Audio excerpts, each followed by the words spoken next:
What's going on, YouTube? Welcome back to another Point After Podcast video, Season 2, Episode 6, I believe.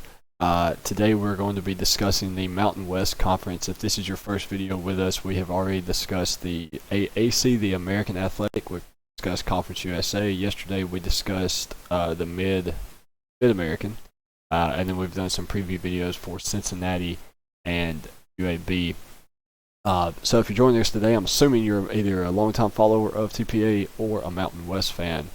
So we're going to be previewing the Mountain West Conference today, giving a little insight into each team. If you're here for one team specifically, check the description for the timestamp of that team. You can skip to them, and if you come back or whatever, you need to do so. But nonetheless, joined as always by my co-host Matthew. Matt, how's it going, man? It's going great, brother. Another day to talk about football, so it's another great day. I'm looking forward to talking about the Mountain West. Absolutely. Kind of knocking out, I think this is our 6th video we've recorded in the last 3 days, with 30 at least preseason-wise. But we will get it kicked off. I got to change this graphic. So you're going to see that happen every time if you want to. But we will get it kicked off with Boise State, a team who just lost their head coach to Auburn. Brian Harsin took over the reins down on the Plains, if you know. And Andy Avalos took over at his alma mater of Boise State to get this season started. First thing that stands out to me about Boise State's season this year, a absolute brutal non-conference schedule. Have you ever had a chance to look at it? Have you seen it? No, I was actually pulling up team schedules right now. They play at UCF, Oklahoma State, and at BYU. Now, yes, BYU is not going to be they were last year, but nonetheless, UCF, one of the best quarterbacks in college football behind Dylan Gabriel, and then Oklahoma State with Mike Gundy, who's always got a really, really good offense down there in Oklahoma. Now, again, first-year head coach Andy Avalos, inheriting a pretty decent offense between Hank Bachmeier and Jack Sears, the two quarterbacks that split some time last year, able to put up 44 points per game. A loaded receiving corps coming back with 3 of their main guys, Khalil Shakir, C.T. Thomas, and Octavius Evans. And then they get a healthy running back coming back this year and all 5 starters up front. Just some of the highlights to watch out for on Boise State's offense. The biggest thing I found concerning would probably be the lack of ground attack, and I do think that kind of had to do with their running back being hurt last year, so a little bit of inexperience. He's coming back, so that should probably fix that. Basically, the biggest thing they're going to have to jump on is just getting used to a new system and how quick they can pick that up and get going in 2020. Yeah, and I think like you said, Andy Avalos, new coach, but he's Oregon's defensive coordinator, correct? Used to be. I think that's last few years as Oregon's defensive coordinator. But this team defensively gave up little more than 370 yards a game, 27 points per game. Not too bad. Overall defense, they're sitting somewhere in the middle of the conference, a little higher than the middle of the conference, around 6th, 5th, 6th, 7th, somewhere in there. But for me, what stood out to me was the linebacker court. They have 2 stars coming back, Ezekiel Noah and Riley Wimpy. Both are senior All-Mountain West performers, combined for 101 tackles last season. 27 points per game is not that great. It probably can be better, but I think it's definitely something that on the more positive side in terms of how much yards they give up per game and points per game that we have been talking about in recent conferences. But for me, I think, defensively, I think there's got to be more takeaways. Boise State had that last year they only had 3 interceptions. Yeah, 3 interceptions, but you got 2 great corners with experience coming back, Avery Williams and Jalen Walker. They are gone, actually, so they have to be replaced. But last they got leading tackler in the secondary, Kekwala Kaniho, if I mispronounced that, we're going to call him Double K. Had made 32 tackles last year. Played the nickel position on defense. So I think with linebackers coming back and one of your leading tacklers coming back, definitely's got to be some upside to this to the defense. Boise State traditionally been a pretty good football program, struggled in recent years. But nonetheless, I think they're one of the better teams in the Mountain West, and they're definitely going to have it out for them this year with non-conference scheduling. So defense is going to have a big role in this team's success. Yeah, another thing that helps them is Avalos' background is in defense. So that's going to be a boost to them. I think they probably have the easiest road to the Mountain West Championship. I think they've kind of got this, the Mountain Division. They've got the Mountain Division pretty much locked down. I don't really see a team that's going to compete with them. But you can't really say the same about the East to that in just a little bit. The one team I do see giving them a run for their money maybe would be Wyoming.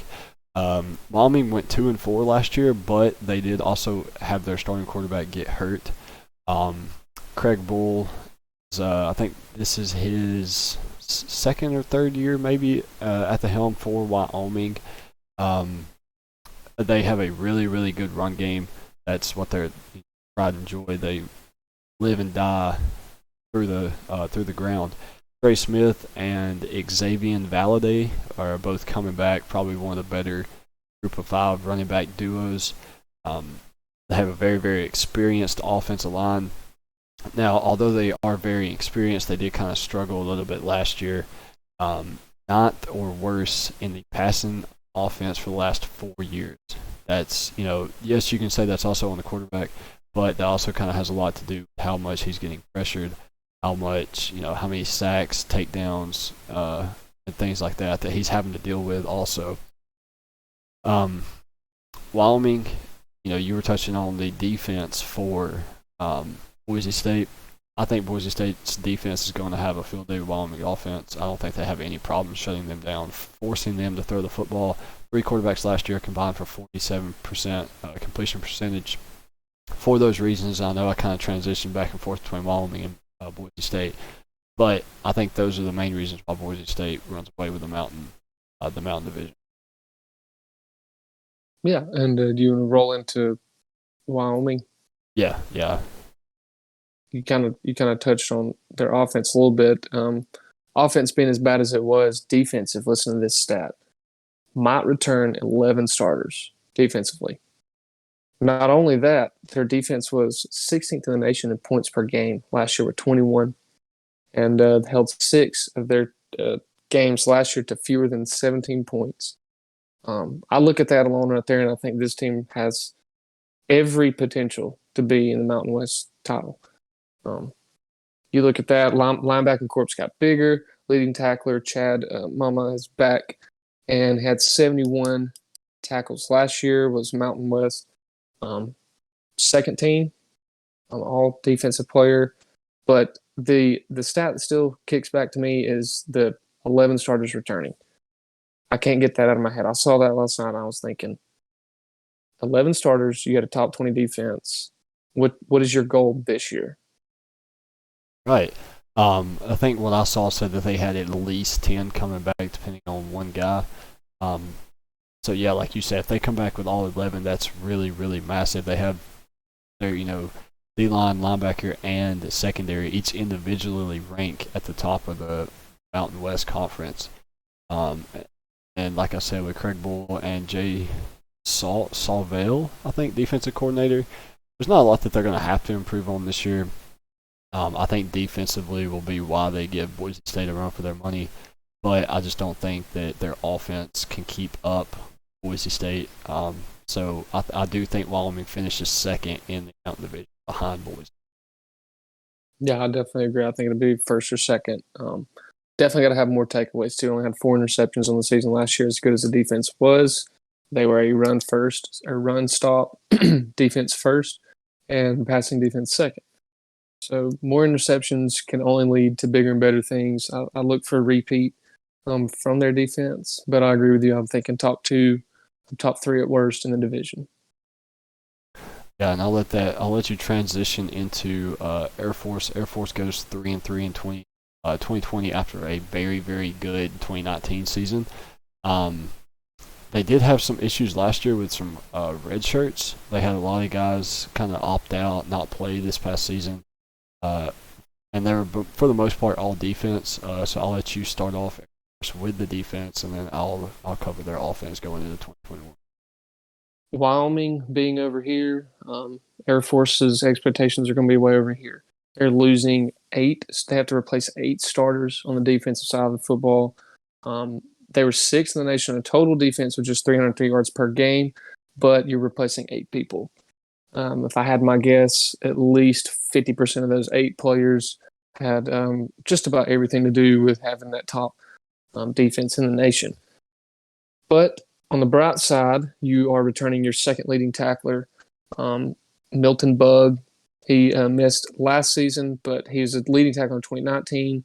Had 3 interceptions in 2019 and 33 total tackles in the season. That is a very good season for a defensive back.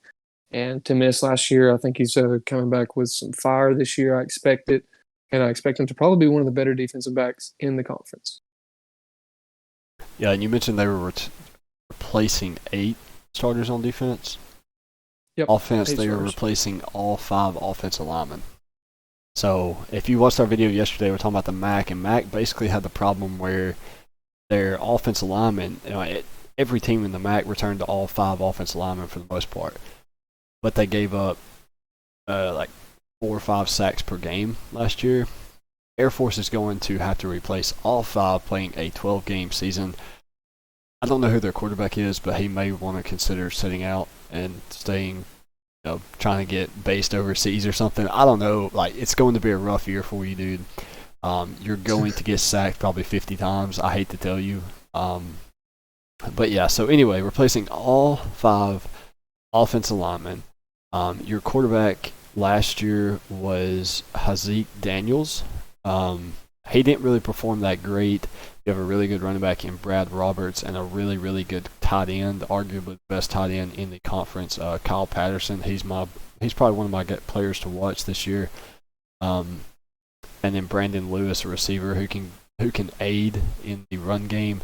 But it don't matter how many weapons you have. It don't matter how good your quarterback is. When you're replacing all 5 offensive linemen, it's going to take some time to build history, get things going there. So I would not pick Air Force to win any game to start the year. I see them starting probably 0-3 and 0-4 offensive line struggle. Yeah. Man, that's tough. That's going to be tough. Anything else on Air Force? Thank you for your service. Absolutely. That's about the only. All right, I saw where Sean Dykes liked our tweet. I thought it was Sonny Dykes for a second, and I was about to. Okay. Player from Memphis. All right, sorry. Follow us on Twitter. There's the plug. All right, moving into Colorado State, 1-3 last season. Again, kind of have to take these stats with a grain of salt. They only played 4 games last year. Alabama played how many? 13, 14? Mm-hmm. So take that into consideration when you do hear these stats that we talk about throughout this video. They bring back all 5 starters on the offensive line, so complete opposite of Air Force. They have a receiver coming back, Dante Wright, and tight end Trey McBride, who stood out last year. They add another good transfer wide receiver from Boston College, David Bailey. Transfer running back from Boston College. He averaged, they averaged 3.2 yards per carry last year, so he's looking to give them a little boost in that department. They only scored 22 points per game as an offense last year. Quarterback is a big area of concern. And then, again, averaged 3 yards per rush last year. That's going to have to be upped a lot, especially, again, in a conference where defense is not anybody's strong suit for the most part. Colorado State, if they can fix their offensive struggles, they may have some success given that, they are playing teams like Air Force and New Mexico. But basically the only thing they're going to have to build off of is the fact that they have all 5 offensive linemen with at least a year of chemistry under the belt. Yeah, and to kind of add a little more spark to that, what you just said, they return all of their defensive linemen as well. Um, defense last year, 359 yards a game, 36 points a game. Not bad, but not the best. Little over 6 sacks a game, or 5 sacks a game, and 7 tackles for loss per game, which landed them at the number 1 spot in tackles per loss in the nation.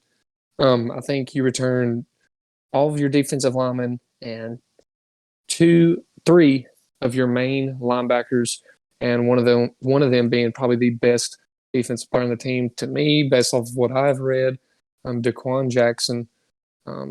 He's been the leading tackler the last 2 seasons. So you look at that, you're returning all your defensive linemen as well as offensive linemen, and then you've got the linebackers here. So it looks like the only area that needs to be a little tighter would be secondary. But other than that, defense looks really promising. Do not be surprised when Colorado State has the best defense in the conference this year.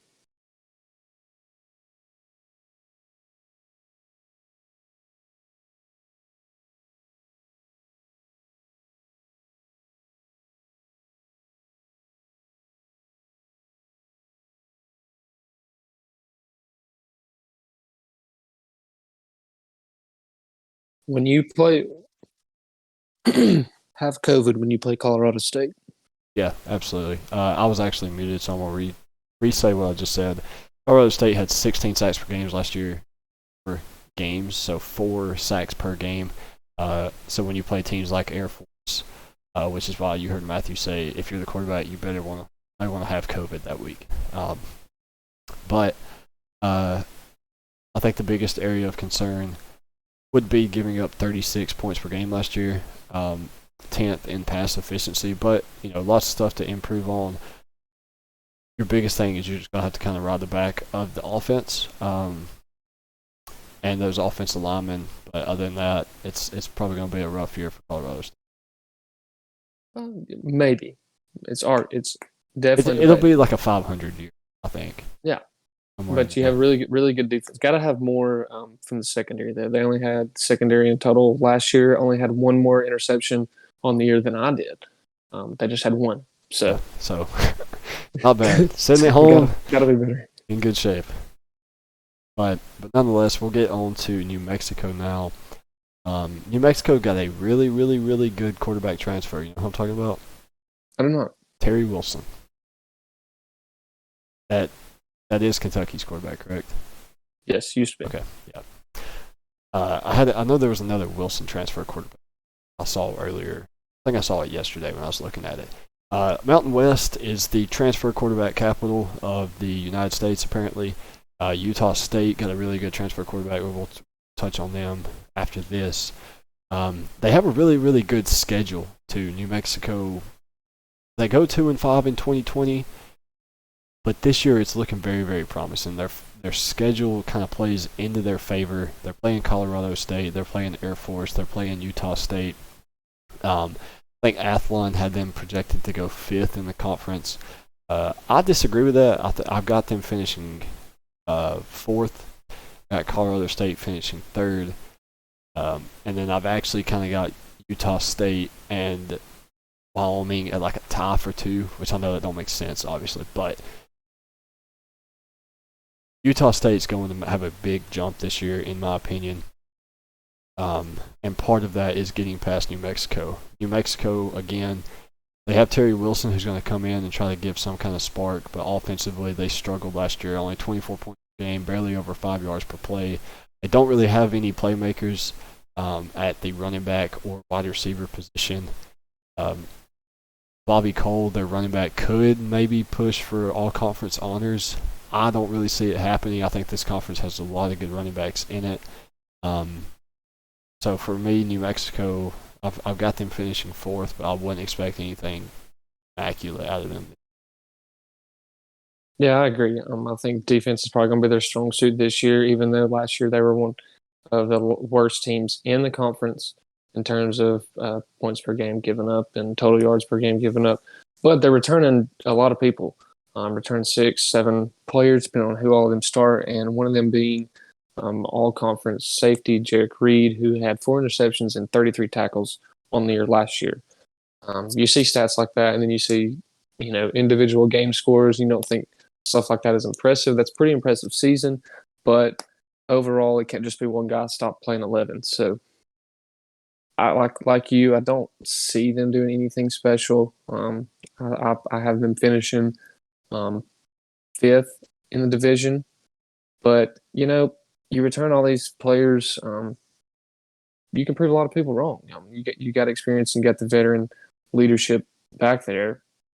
Good things can happen, but they're not promised. So for me, New Mexico, I think is going to be one of those teams that have a couple good games, probably have some, wins that they shouldn't and losses that they shouldn't. But overall, I'm not going to expect anything probably above 500. Yeah, I think kind of the same situation like we were talking about with Colorado State. They're going to win some games. They shouldn't, which is good. But like you said, they're going to lose some games they shouldn't lose. It kind of goes both ways in that matter. The one thing that kind of stood out to me it's not really even anything to do with the team. It's they're actually getting a full year of spring and fall practices. I think they had a lot of COVID issues last year. So that kind of screwed everything up. Obviously, you don't get to play the games you want, but it also messes with your practice, your chemistry, your team bonding, and things like that. And having a full 2020 spring, I think you will see a lot of improvements out of New Mexico. Anything else before we move to the team I'm most excited to talk about? No, sir. All right, Utah State. For those of you that don't know, Utah State goes 1-5 last year. Okay. Then they bring in Blake Anderson, head coach from Arkansas State. Arkansas State, really, really good in 2020, really good offense. Blake Anderson brings his quarterback, Logan Bonner, and number 1 wide receiver, Brandon Bowling, with him. Okay.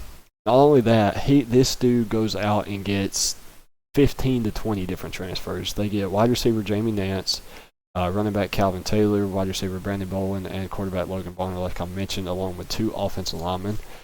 Defensively, where we at? They go and get starting cornerback from Kansas, Kyle Mayberry, DN Patrick Joyner, linebacker Justin Bryce, D-line Byron Vines, and D-line Jahazel Lee. Blake Anderson signed 6 people in 2020, but he brought in, like I said, 15 to 20 transfers. This is a team that is going to surprise a lot of people. They only scored 16 points per game last year. They barely had over 4 yards per play. But again, you're bringing in a quarterback who knows what he's doing, bringing in a coach who has proven success taking over programs, bringing in the quarterback's number 1 wide receiver that he loved last year. Like Utah State, they're predicted to finish last in the Mountain Division. I've got them finishing second up there with Wyoming, depending on if they're able to still win. Yeah, and just to add to that, all the transfers coming in defensively that I think experience-wise will make a difference. They're returning their 9 top tacklers. So literally the 9 best tacklers on defense are all coming back for another season. They'll all be back. And you got to think, I think it's a little disrespected, maybe not after the season they had last year, to have them predicted to finish last. But they did give up almost 500 yards and 36 points a game. That's got to be improved, and I think it will. Got the experience now, new atmosphere. I don't know about finishing second. I like the take. Actually, I love the take. I think they're going to be a great team, and I think they're probably going to get some pretty big wins and definitely get in a bowl game. But I'm going to have them finish third in their division. Yeah, like I said, I think they're for sure going to beat Colorado State, New Mexico, and Air Force. I think they'll probably steal a couple games from the West Division. It is. And then again, as long as you can beat either Wyoming or Boise State, you'll finish second in the Mountain Division, which is why I have them there. And again, like I said, or like you said, if they don't finish in third, maybe, depending on how their non-conference stuff goes. But yeah, so those of you who, like I said at the beginning of the video, are new to the Point After Podcast, we've actually interviewed Logan, quarterback, and cornerback Kyle Mayberry from Kansas. Both of those interviews are live on our YouTube channel. They'll be linked in the description below if you want to watch those, or you can just go search for whichever one you like doing. But anything else on Utah State before we head over to this division? That's all I got. Right. So I covered all the offense in that one. I'll let you get started with Nevada. Nevada's offense, who is my favorite. Yeah, respect the raid. Maybe that's us. Last year, the offense was one of the best in the conference. 440 yards, 31 points per game is very, very good offensively. But here's the thing: 11 starters coming back. I think this offense is going to be damn near unstoppable. Do they win their division? I think it's theirs to lose. I think San Jose State will probably be the biggest challenge for them, or San Diego State, either one. But 11 starters coming back, they're definitely my favorite to win their division. And I don't see it, being any other way. That's an entire same offense you had last year. And what was the record last year? 7-2. 7-2, yeah. 7-2 record, and this year you get more football, more chance to prove yourself, and more time to figure yourself out. For me, Romeo Doubs, I believe is how you pronounce his last name, over 1,000 yards receiving last year and 17 yards a catch. You return all 11 guys, and you got a guy that's a 1K yard receiver. I expect some big things out of the Nevada offense this year. Jay Norvell knows what he's doing. Sure, I actually have a friend down there that coaches Clayton Webb. He came from Al Mummy himself, the air raid guru, the air raid guide. So Nevada's offense is going to be super scary, but their defense is also going to be scary as well. They gave up 23 points per game last year, where they gave up 32 in 2019. Only gave up 5.5 yards per snap. On top of that, their only concern heading into the season would be their secondary, but they went out and attacked the secondary in the transfer portal. Every transfer they have coming in on defense is secondary. You have 2 safeties, a corner, and then a hybrid DB, Miles Haynes. So Nevada's, in my opinion, the outright favorite to win the West. I don't see anybody stopping their offense. Their defense, I didn't find how many they have coming back, starters, but I do know that their only area of concern was their secondary, and by the looks of it, they've filled those voids through the transfer portal. So I meant to add this in there as well. I think Carson Strong will be the best quarterback statistically. I even think he gets drafted next year. Not sure where, not sure how early or late. But last year, 27 touchdowns, 4 interceptions. Very, very spectacular season. Got the whole squad back this year. So I look for him to be the best quarterback in the conference. Yeah, I'd have to agree with that. He's in a really good offense to even put up the good stats too. He's probably my favorite. Like you said, he's probably my favorite to be the best quarterback in the conference and raise his draft stock a ton going. Anything else on Nevada? That'd be it. Hey, the offense is going to be good, man. Looking forward to that one for sure. One of my teams to watch from the entire college football spectrum this year. Yeah, Nevada's always a fun team to watch, and a lot of people kind of overlook them just because, they're the out west. You got the Pac-12 after dark, the Mountain West after dark, essentially. Mountain West is a slept-on division, and really outside of Boise State, I would say Nevada is going to request and require a lot of respect after this season. Mm-hmm. All right. Next, we have San Jose State. For some reason, San Jose State's the Spartans, correct? Yes, Spartans. Sure, messed up, but I'm back on track now. Yeah, so San Jose State's offense was probably the flashy part last year for them, but their defense wasn't really that bad either. They went from 37 points per game in 2018 to just under 20, 19.9 points per game last year. So in a 2-year difference, you're essentially knocking off 20 per game. You're giving up less than 5 yards per game. It top 2 rushers combined for 16 sacks, and then you get 10 starters back. So defensively, San Jose State's probably better than their offense. I think their offense is a lot of the reason why they won games last year, which I'm sure you touch on. Now, you do have safety Trey Webb's decision to transfer, which is going to hurt your secondary a little bit. I think he's the only returning starter, or starter not returning. But nonetheless, I think you're in a really, really good position to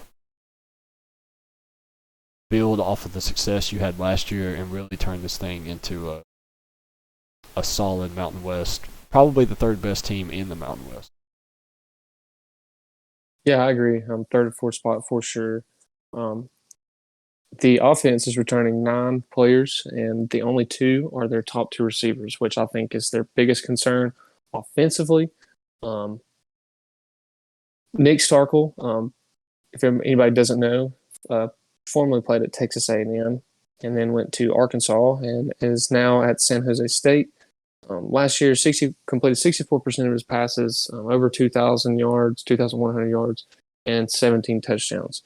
I think a quarterback like this can almost make anybody around him good.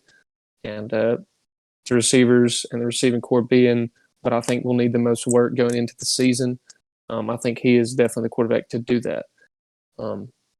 Running game, on the other hand, has not been bad, but has not been good either. Tyler Nevins, he'll be back this year, 7.8 yards per carry, and had 5 scores for a little over 500 yards last year. Not a bad season, given how many games they did play. But my thing is the 29 points per game, they were good enough for most of the season, 430 yards. But I think that's something that's got to be improved. I think 29, on average, 29 points per game, that means you're scoring less than 3 touchdowns, part of the season. I don't think their offense is the weakest point of the team, but I think the receiving core would definitely be the overall weakest link on the group of position, if that makes sense. Yeah, like if you had to pick a weakness, then going with the receiving core. Yeah, like I said, I think San Jose State's probably top to bottom when you list all 12 teams in the conference, somewhere in that 3 or 4 spot. I don't think they're as good as Nevada, but I think they're right there behind them. Kind of every team sort of chasing Boise State at this point. Anything else on San Jose State? I'm ready to see Stark on how he does in this new environment. So, or not really new, but new season, full season, should I say? Yeah, I'd have to agree with you. Speaking of transfers, though, as we transfer to Fresno State, I'm kind of expecting Ty Jones, their transfer wide receiver, to kind of have a big day. Did you get a chance to look him up? Search. I actually did have his name or see his name several times. I'm trying to think. I even had that on my notes. My main concern I was going to talk about was Jake Haener, I believe is his name. Haener, quarterback. Yeah. Washington transfer. Had 4 300-yard performances last year, 37 passes, 520 yards, and 5 touchdowns. I look at stats like that. Being somebody who played quarterback, I understand that is very impressive. Only 2 interceptions, so that is another plus thing. He does not turn the ball over, but the weakest link on the offense for me was the offensive line. Offensive line, they could only get less than 5 yards per play, 4 yards per play throughout the season on the ground.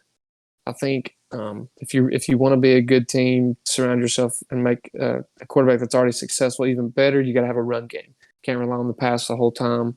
And I think with Utah transfer Jordan Wilmore transferring over, I think that's going to bring a lot of bounce to their backfield offensively. But I'll let you touch on the receiver you're talking about.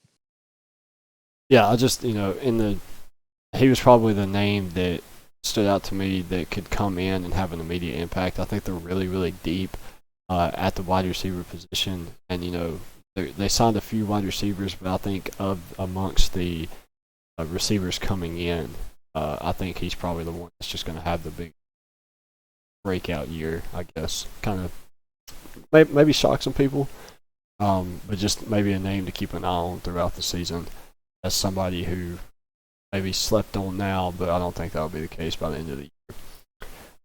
But looking at their defense, last year they gave up 30 points per game and 6 yards per play, but they do return 9 starters. I think that's going to be something that kind of push them towards a 500 or above season. They had 25 sacks last year. That's second best in the Mountain West. 6 games, so it's 4.5-ish sacks per game. And then they, again, just kind of how Utah State did, they got a lot of help through the transfer portal. I think that's going to do them a lot of good. They picked up 2 good defensive linemen to help with their attack against the run. Last year they gave up 212 yards per game on the ground. And a lot of those big plays that they did give up was through the ground as well. So I think adding those 2 defensive linemen, Evan Bennett and Ryan Boeheim, I think, will help them out for sure. Yeah, I don't see any reason for Fresno not to have, they may not be the best team in the conference, but I think they have a top 3 offense. Jake Haener, I believe, will be, one of the better quarterbacks, might be statistically the best quarterback in the conference by the end of the year. Got a lot of transfers at receiver. I think the receiving core is going to probably be their strong suit. And running back Ronnie Rivers, coming back for senior season, had a big year last year, and he's going to be accompanied with Utah transfer, like I mentioned earlier. So I'm very excited to see this Fresno State offense. Yeah, defensively, really the biggest thing they're going to have to fix is third down defense. They were worst in the Mountain West, sorry. But other than that, they're kind of solid. They have the run game that they're going to have to fix, and then you just got to get off the field. And I think a lot of that, their third down defense is a replication, like a direct impact of their inability to stop the run. Because if you can't stop the run, they're just going to run it down your throat on third down and continue picking up long drives and moving the ball down the field. So I think if you stop the run, that's going to help your third down defense. Yep, I agree. I definitely agree. And one thing about Fresno State too is they've always been like a winning program. They may not be top 25, top 10, but they remain consistent in terms of staying 500 or above. Yeah, absolutely. Now on the flip side of Fresno State, San Diego State, I'll go ahead and touch on their defense before turning it over for you. And their offense had the number 1 rush defense in the Mountain West last season. Gave up 4.4 yards per snap, just under 18 points per game. They have a really good cornerback in Taylor Hawkins and a really good safety in Trenton Thompson, who are kind of going to rebuild San Diego State. San Diego State's really, really young. I think, they had the top recruiting class last year. So despite being really young, do have a lot of top guys coming in. This aren't the only team in the Mountain West to recruit a 4-star. No one signed any 5-stars. So you have lack of depth maybe, but you have a lot of top talent that can come in and be developed and get you going in the right direction. Defensive front, Cameron Thomas, Caden McDonald, a couple of guys that are going to be the heart and soul of your defense. That's really going to help you in that run game again this season. And I think as long as you kind of rely on those 2 with Hawkins and Thompson, then San Diego State's defense will probably be the heart and soul of the team this year. Yeah, I agree. It's because offensively is definitely not their strong suit based off everything I've gathered. Running game was not bad. 200 yards a game last year. On average, not bad. But passing the ball, not good at all. Only 3 scores or 117 yards and 3 scores last year from Carson Baker. And this year, I think one of their main jobs is going to be finding a quarterback. They've got three to choose from: Georgia Tech transfer Lucas Johnson, um, Jordan Brookshire, and Mississippi State transfer Jalen Maiden. I think it could be anybody's game. Um, and another thing that I noticed was um, former Alabama player Tyrell Shavers. You remember him? Transfer, went to play for Mike Leach, wound up leaving Mississippi State, and now he is at San Diego State. So for somebody that was recruited by Alabama, you automatically expect them to have a really good resume, really good experience level, even from practice. And Tyrell Shavers being 6'6", I think he is going to be their best offensive weapon this year, given that regardless of who's at quarterback, passing game was not, up to par last year. But this year, I think it's going to be a different story, especially with a guy like that coming in that gives you a bigger target. And, in a conference, don't really probably see a lot of 6'6", 6'5" receivers. Tyrell Shavers being one of them, I think he's going to have a big year. Yeah, I'm right there with you for sure. When I saw his name immediately, it was, that's an Alabama. He didn't come directly from Alabama. But another thing I just kind of noticed this was I told you that San Diego State had the number one rushing defense last year. They also had the number one defense in pass efficiency. But they did lose three of their main secondary guys last year. But I think that leaning on Taylor Hawkins and Thompson, like I touched on, they will be. I think those two alone will probably be the biggest key factors in the keeping that same pass efficiency defense ranked at the top of the Mountain West. That's all I got on San Diego. Anything to cover on to the Rainbow? I think San Diego State does have, potential to be one of the better teams, but you can't pass the ball in today's game. You're not going to be that successful. Who'd you say next? The Rainbow Warriors? Yeah, good old Hawaii. Beautiful state, known football program, hasn't been beautiful the last few years. Yeah, I always look forward to watching the Hawaii Bowl Christmas Eve. Yeah. It used to start at like 11 p.m., but now they got it to where they're for whatever. But Hawaii finished 5-4 last year behind Todd Graham in his first season. They did pick up a win over Houston in the New Mexico Bowl. Something to note would be they have a very tough schedule this year. Not going to do them any favors heading into Todd Graham. The biggest thing to take away, in my opinion, would be the fact that they actually have a off season now to get to know his system and get to build with it. Last year they did end up having 19 sacks, which it comes out to just under game. That's something that you have to look at fixing. You were terrible in third down and red zones, and you also gave up 212 yards per game on the run game. So again, being in the Mountain West with a lot of offenses that can put up points and can score, especially passing the ball, you're going to have to find some way to get off the field, force turnovers, and stop the run game. Yeah, and speaking of run game, one thing Hawaii does better than most is run the football. Quarterback Siobhan Cordero, I believe, maybe that's how you pronounce his name. Not sure, but I think according to everything I have read, he is the guy of the job. And, they only average around 200 passing yards a game, but that doesn't stop him from averaging about 50, 60 rushing yards a game. I think that's pretty good quarterback, especially in today's world. And he led the team last year to a big win against Nevada. So one of the things I'm taking away this year is, got to be a little better on the passing. He led the team. Cordero led the team in rushing, but I think if he can translate that into some sort of a passing game, I think Hawaii has a really good chance to have a decent offense. I'm gonna have them finishing probably 4th, 5th in the division. maybe third at best.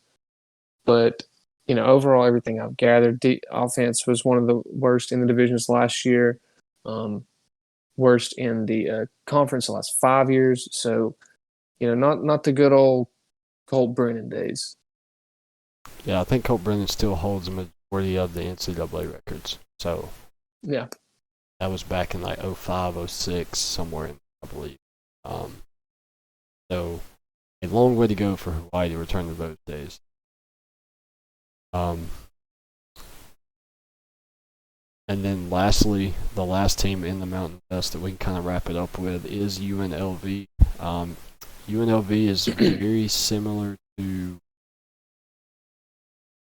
who was it in the MAC? Akron, I think. They got outscored by 200 points last year. UNLV gets outscored by 124. So they were able to put up a little bit more points, but they still gave up just as many as Akron did, being outscored 228 to 104 season, finishing 0-6. UNLV, they do return 10 starters, so that's good, but you're still giving up almost a game. You added a Arizona linebacker, Colin Wilborn, and USC D lineman Connor Murphy through the transfer. And you have linebacker Jacoby Windman coming back, who had 5 sacks in 2020. That right there will give a big boost to this team. I think you're going to cut down on the 4 game allowed, having the experience and having so many guys coming back, and then adding 2 Power 5 players who can come in and have immediate impacts. For those reasons, I think UNLV probably finishes 2-10, 3-9, somewhere in there. But I would not expect anything spectacular out of them this season. Yeah, I'm with you. I was thinking 3 to 4 wins. It's probably going to be their expectations from my point of view. Reason being is because they only averaged 17 points per game last year. Now, granted, they are returning 3 starters in the backfield, 2 running backs, 1 quarterback, and or actually 2 running backs, not the quarterback, 2 out of the 3. I think that'll be a good thing, though. You got 3 starters coming back on the offensive line with the 2 experienced running backs. But this year, quarterback situation is going to be pretty tough. Got a TCU transfer, Justin Rogers. He's big, mobile guy. And then Doug Brumfield. Listen to this: 6'5", 215 pounds, big body. Everything I've read about him says he keeps a good pace with the offense at practice. Look for him to get more of the snaps. But they also returned Kyle Williams, his number 1 target from last year, at 36 catches, a little over 400 yards. But I'm with you. I don't think UNLV has, how long have they even been a football team? That I don't know, but I do know that since 2007, they have not had a season where they've allowed less than 30 points. So they've been around at least 15 years. Maybe that's why I've never heard of them, just because they literally just been that bad. But if it wasn't for NCAA, I'd probably be right there with you. Yeah, I do remember the old logo. But other than that, I think their strong suit on offense is going to have to be the 2 running backs and returning 3 starters. I think if you're going to make any positivity toward getting out of that 17 points per game little hole that you're in, it's got to start with those guys. Yeah, absolutely. Last thing we can touch on before we wrap up the Mountain West: conference title predictions, and then if you have any player that you're looking forward to watching that you haven't already touched on. This is tough. I think it's going to be Nevada or Boise State. I think those are my 2 favorites to win. I think Utah State would be my sleeper. I could see maybe San Jose State creeping in there. I don't think they get a chance at the title game, but I think they'll be close towards late October, early November. But that's tough. I think I'm gonna stay with Boise State. I'm thinking Boise State, Nevada in the shootout. I'm kind of 50-50 on who would win. I'm kind of leaning towards Nevada, just because I think they've got a lot of momentum going into this year. I think they'll be a little bit better than everybody else is expecting. I think they get into a pretty decent bowl game and probably even win it. I think for Nevada, you're looking at like an 11-2 season. Not sure who they play non-conference schedule-wise, but I think at least as far as the Mountain West is concerned, I could see them going undefeated or one loss to maybe Boise if they play during the season. I can't remember their schedule off my head, but and then I'm really looking forward to seeing Logan Bonner play. We got a chance to watch him at Arkansas State last year. You bring over a weapon that he already likes. I think him and Utah State are going to surprise a lot of people to see him. For me, I think outside of I think Tyrell Shavers will probably be my number one guy that I think I'm going to watch. That's not already mainstream. I don't know. I mean, Bonner was the other guy. Logan Bonner was the other guy that I was thinking of. But I think I'm going to go with Tyrell Shavers. I think that's going to be who I believe has a great season, great transfer season, and looking forward to watching him. We already know a little bit about him, so it'll be fun to watch him in a different setting. Yeah, we're back. All right. But yeah, Logan is a really cool guy. I think that was probably one of my favorite interviews that I had the chance to do. And Kyle's a really cool guy too. I think that was probably the second interview he did. Kyle Mayberry, shout out to him. Transfer from Kansas was starting corner. Good friends with Blake Anderson. And probably majority of the reason why he went to Utah State was. But I think that'll pretty much wrap up the Mountain West. Anything last word? Looking forward to those late night games and those middle of the week games. Help me get through. Yeah, absolutely. I think we may look at doing potentially. I don't know about one video each, but maybe a combined video of Boise State and Nevada. If you're down, try to knock through their schedules, and see who can come out on top in the Mountain West. I think we kind of concluded it's a battle between those two. So if you're watching this, in the comment section below, let us know what team you want us to do a video on, or if we should do a joint video of Boise State and Nevada.